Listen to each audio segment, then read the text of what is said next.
So what did I think about Lizzo saying that about the racism in the music industry, about sampling laws are to limit to black artistry?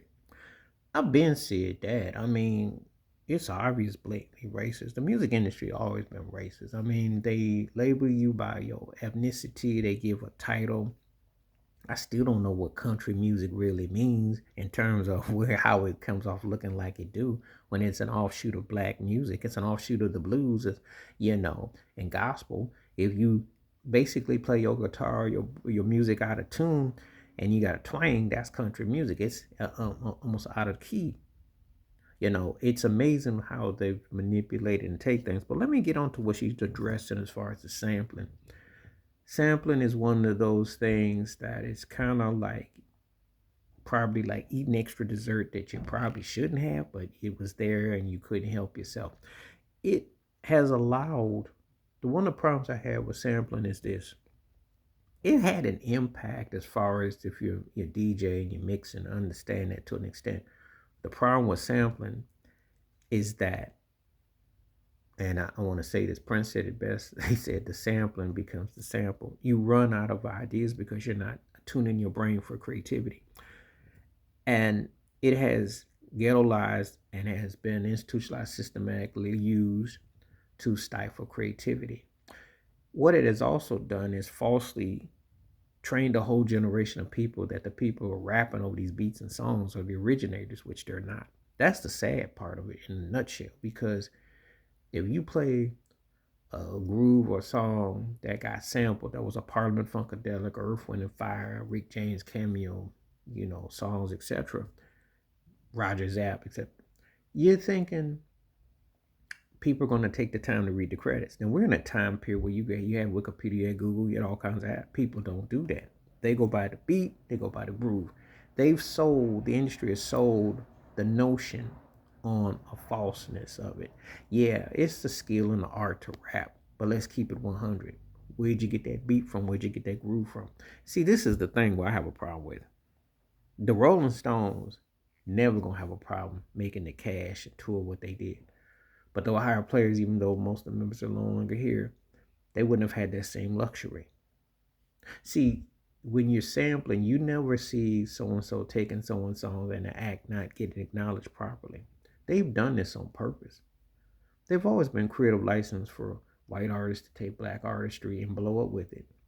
Remember, Pat Boone made a fortune off of Little Richard songs. This is nothing new. And you see what they did, as Lizzo was talking about Big Mama Thornton, how Elvis with Hound Dog, and all partners got their stuff took and it went bigger over elsewhere. That's just a fact. But when you are sampling, you have to pay. You have to pay top dollar. When Lower Tariq and Peter Guns did Uptown Baby, they took Say Steely Dan's Black Cow, they had to give up 100% publishing. They have legislated laws for that. So they made sampling done. And plus, that's how you got radio play. See, this is in a nutshell. When you don't let people be creative musicianship, the industry, this is why I have a problem with people still want to sign and deal with that fake tired business, because all they're doing is regurgitating and throwing back what's always been out there to sample, to loop, to replay, to play over, and build up a so-called MC and then a fake boutique label. And then they have you thinking that the end all be all when they did not create anything. But that's the delusion for inclusion. So she's right about that, but she's also coming to grips. She should have been aware of that. She was a protege associated with Prince. She was a violin player. She should have been aware of the hustle and the scam and the racism institutionalized systematic of the music industry, because they don't care. They just want that product out there. But they don't give you the same balance as the white counterparts.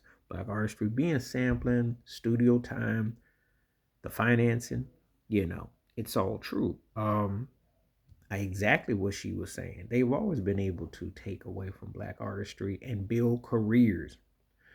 Pilgrimage, that's what happens. Pilfer it, live off of it. Black artists, and when you're told that you have to sample or you have to sound like this and do this, the budgets are different. It was always different.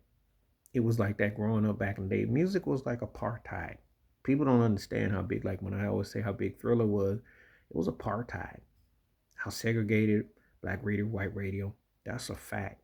And hip hop is really no, it's even worse because now with the streams and all that, it's even worse because they want you to just to think about, when you take a song and, Kendrick just came with the Luther, that this world were mine, using that 40 plus years later.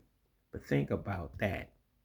Has to use that to get radio play. Has to use that because that's the kind of way they pimp you. And she's exactly right. And there is no balance of the budget. So it is a difference. It is a very racist industry. It always has been and always will be until people get tired of get off the plantation and create something. If you got me, you don't want to be chained to Spotify and these other places that pay you pennies on the dollar, but also your work, you know. Who's making the bulk of your work? And how come you can't play original music? So they created where you sample, you got to give up everything, you know. And like I said before, the Pat Boone to Little Richard thing is very real. If please like, subscribe, welcome thoughts, comments, and I do respond. Thank you. Wash your hands, keep your mind clear. Watch out for another. Share the video if you like. Stay safe, stay blessed, stay folks, stay free. I'm on one time. Peace.